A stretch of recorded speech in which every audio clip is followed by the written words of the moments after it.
Young and the Restless Spoilers. Sharon Newman had been consumed by a longing to return to the life she once shared with Nick. She had spent years watching him from afar, hoping that the connection they once had could be rekindled.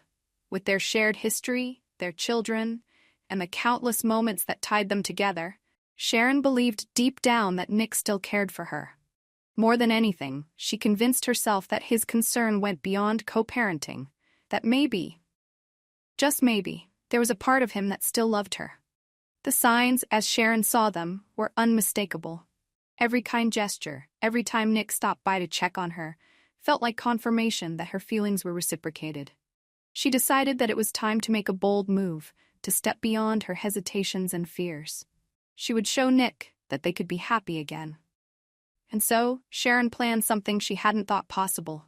She would propose to him. The evening was set. Sharon invited Nick over under the pretense of discussing their children, but her true intentions were far deeper. As the conversation shifted from logistics and daily routines to more personal matters, Sharon finally found the courage to lay her heart bare. "Nick," she began, her voice soft but filled with hope. "I know we've been through so much together, and I feel like we've always been connected. I love you. I've always loved you. I think we could be happy again. I want us to try again. Will you marry me?" Nick's face froze. The words hit him like a ton of bricks, but not in the way Sharon had hoped. He didn't love Sharon. Not like that. Not anymore. His heart belonged to Phyllis. Though he cared for Sharon as the mother of his children, he couldn't imagine going back to a romantic relationship with her. But as Sharon gazed at him with expectation, her vulnerability laid bare. Nick struggled to find the words to let her down gently. "Sharon, I care about you. I really do," he said carefully. "But I'm in love with Phyllis. You're an amazing mother, and we'll always have that bond, but I can't give you what you want." Sharon's face fell. Her emotions, once a mixture of hope and determination, quickly morphed into something darker.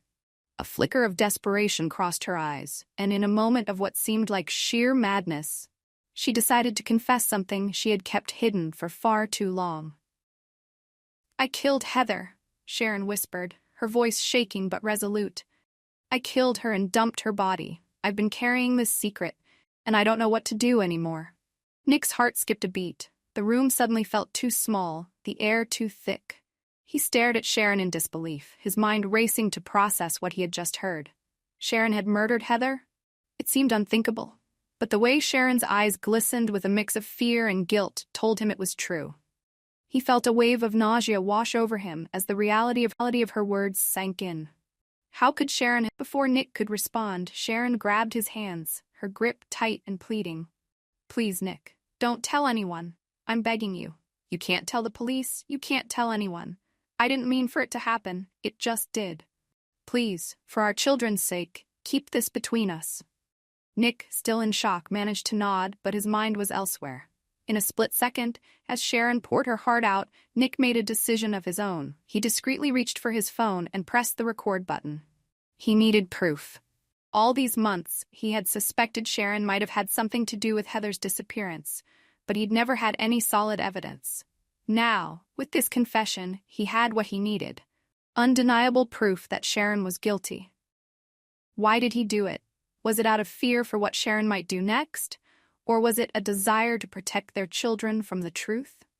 Nick didn't know yet, but one thing was certain. He couldn't let this go unrecorded. Once Sharon finished her tearful plea, Nick slipped his phone back into his pocket, his mind a whirlwind of conflicting emotions. He wanted to help Sharon, but how could he when she had just admitted to murder? And what would happen if the truth came out? His children could lose their mother, and he could lose Sharon in a way that was far more permanent than before. Yet, there was no escaping the fact that Heather had been killed, and justice needed to be served.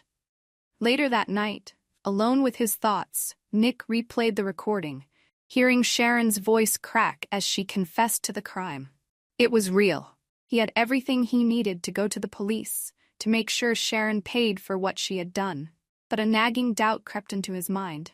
Was that really the best course of action? If he turned Sharon in, their children would be devastated. Their lives would be turned upside down. Was he ready to deal with the fallout of sending the mother of his children to prison?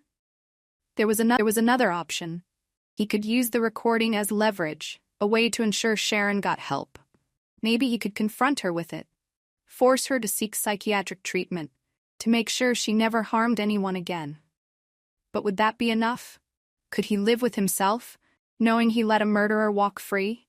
The next morning, Nick found himself standing outside Phyllis's house.